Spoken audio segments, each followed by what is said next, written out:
Ester अध्याय 3।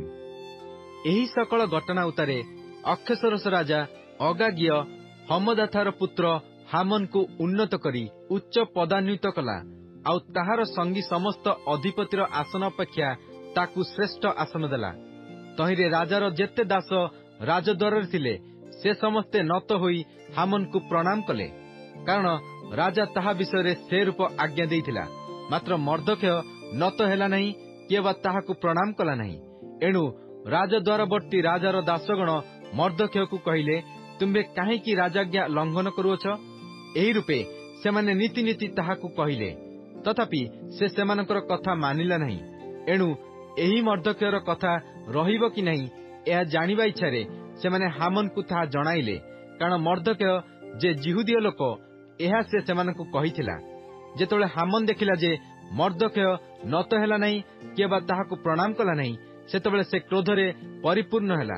मात्र से केवल मर्दख्य उपरे हस्तक्षेप करियाकू लघुगान कला, कारण सेमाने ताहाकू मर्दख्यर वंशीय लोकंक कथा जणाइथिले। तेणु हामन अक्षसरोसर समुदाय राज्य समस्त जिहुदीयंकू अर्थात मर्दख्यर लोकंकू विनाश करियाकू चेष्टा कला। आउ सेही विषय अक्षसरोस राजार अधिकारर 12 वर्षर निसन नामक प्रथम मासरे हामन साक्षातरे अदर नामक 12 मास पर्यंत क्रमागत सेमाने प्रतिदिन और प्रतिमास पूर अर्थात गुलिबांट कले।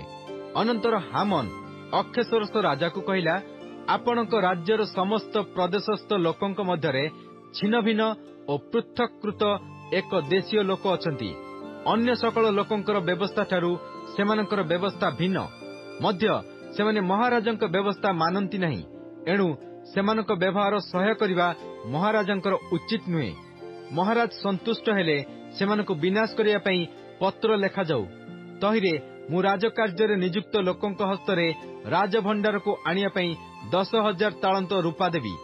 एथिरे राजा आपना हस्तरु संतक अंगुरिय काढ़ी जिहुदिया मानकर बैरी अगाग्य हमदाथार पुत्र हामन को देला। पुणी राजा हामन को कहिला, सेही रूपा और सेही देशीय लोक तुम्भको दियागला, सेमानक प्रति जहा तुम्भर इच्छा ताहा कर। एणु प्रथम मासर 13 दिन राजार लेखक माने आहूत हुअन्ते।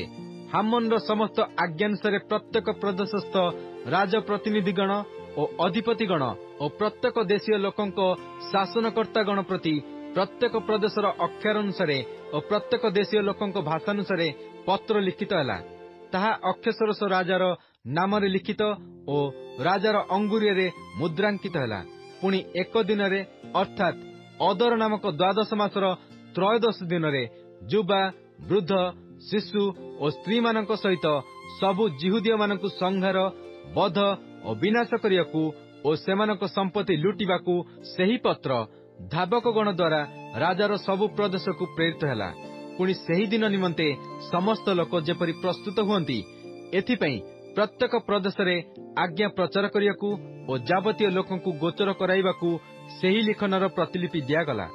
आउ धावकगण राजाज्ञा पाई शीघ्र बाहरी गले। पुणी सेही आज्ञा सुसन राजधानी रे प्रकाशित हैला। तहु राजा और हामन पान करियाकू बसिले, मात्र सुसन नगर उद्विग्न हैला।